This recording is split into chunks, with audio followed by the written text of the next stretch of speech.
পিতার সামনে টানা ১.৫ মাস মেয়েকে ধর্ষণ এবং পরিশেষে হত্যা করে আত্মহত্যার নাটক সাজিয়ে দাফন, মেয়ে হত্যার বিচারের দাবিতে অসহায় পিতার সংবাদ সম্মেলন এবং থানায় অভিযোগ। দিন দিন মানুষের বর্বরতা হার মানাচ্ছে পশুকেও। মানুষে মানুষে সম্পর্ক হয়ে উঠেছে ভয়ঙ্কর। তারই আরেকটি নমুনা দিলেন গাজীপুরের টঙ্গী থানার কামরুল হাসান নামের এক পাষণ্ড যুবক। সপ্তম শ্রেণীতে পড়ুয়া ছাত্রী নিজ কন্যা সন্তানকে বাবার সামনে দীর্ঘদিন ধর্ষণের অভিযোগ উঠেছে কামরুল হাসান নামের এক পাষণ্ডের বিরুদ্ধে। এই ঘটনায় কামরুলের বিরুদ্ধে মামলা করে দ্রুত শাস্তির দাবি জানিয়েছেন নিহত মেয়ের বাবা স্বপ্ন আহমেদ সাগর। যেই কিশোরীটির এখন থাকার কথা স্কুলে, সহপাঠী বন্ধুদের সঙ্গে দুরন্ত শৈশব উপভোগ করার কথা, সেই এখন পুরুষের বর্বর লালসার শিকার হয়ে কবরে। ঘটনাটি ঘটিয়েছেন টঙ্গী উত্তর থানার বাসিন্দা কামরুল হাসান নামের এক যুবক। ১৫ বছরের ওই কিশোরীটি লালমনিরহাটের চার্চ অব গড উচ্চ বিদ্যালয় শিক্ষা প্রতিষ্ঠানের সপ্তম শ্রেণীর ছাত্রী। বাবার সামনে মেয়ের এমন পরিণতিতে বাকরুদ্ধ তার মাও। এই ঘটনায় টঙ্গী থানায় বাদী হয়ে মামলা দায়ের করেন ভুক্তভোগী নিহত মেয়ের বাবা স্বপ্ন আহমেদ সাগর। থানায় দায়েরকৃত অভিযোগ সূত্রে জানা গিয়েছে, নিহত মেয়ের বাবা স্বপ্ন আহমেদ সাগর, পিতা মৃত মোহাম্মদ আব্দুর রশিদ, মাতা মোসাম্মদ বানু বেগম, জাতীয় পরিচয়পত্র নং ৪১/৭২/৪৮/৪৫, ঠিকানা শহীদ শাহজাহান কলোনি, থানা লালমনিরহাট। তার বড় মেয়ে শিফা আক্তার সোনালী, বয়স ১৪ বছরকে মামলার ১ নং আসামি কামরুল হাসান তার ভাড়াকৃত নাসিমপুর মধুমিতার বাসায় ডেকে নিয়ে ধর্ষণ করেন। পরে নিহত শিফা আক্তার সোনালী বিষয়টি তার পিতাকে জানালে তার পিতা টঙ্গী পূর্ব থানায় মামলা দায়ের করেন। যাহার মামলা নং ৬১ তারিখ ২৫/১১/২০২২ ধারা নারী ও শিশু নির্যাতন দমন আইন ৩ এর ১০ এ দায়ের করলে আসামি কামরুল হাসান গ্রেপ্তার হয়।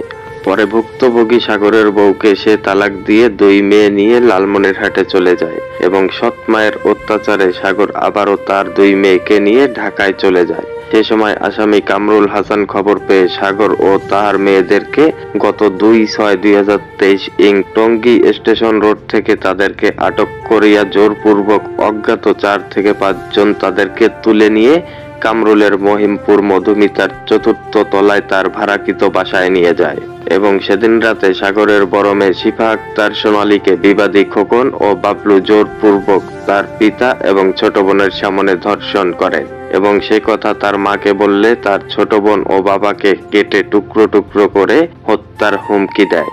এভাবেই তারা সাগর ও সাগরের ছোট মেয়ের সামনেই খোকন ও বাবলু তার বড় মেয়েকে ধর্ষণ করতে থাকে প্রতিনিয়ত এবং জোরপূর্বক খাবারের সঙ্গে বিষাক্ত পয়জন মিশিয়ে সাগরকে পাগলের ইনজেকশন দেওয়া হয় প্রতিদিন।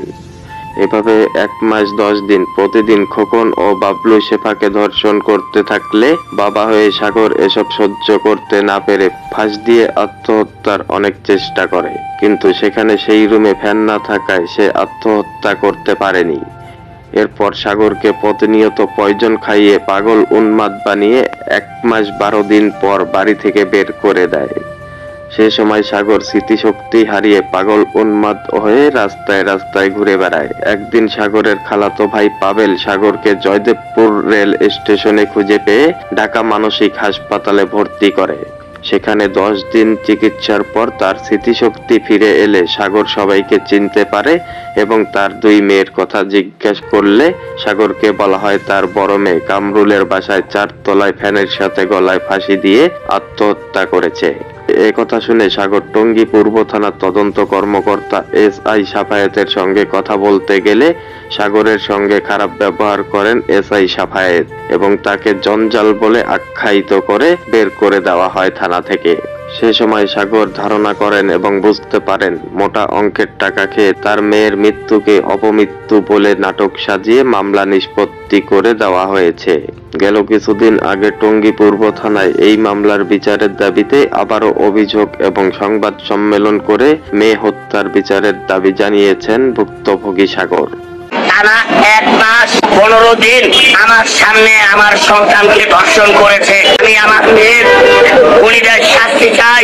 আমি আমার মেয়েদের খুনিদের এই পৃথিবী থেকে চলে যেতে চাই। Anisul Islam Rajib, update news, online desk, Lalmonirhat.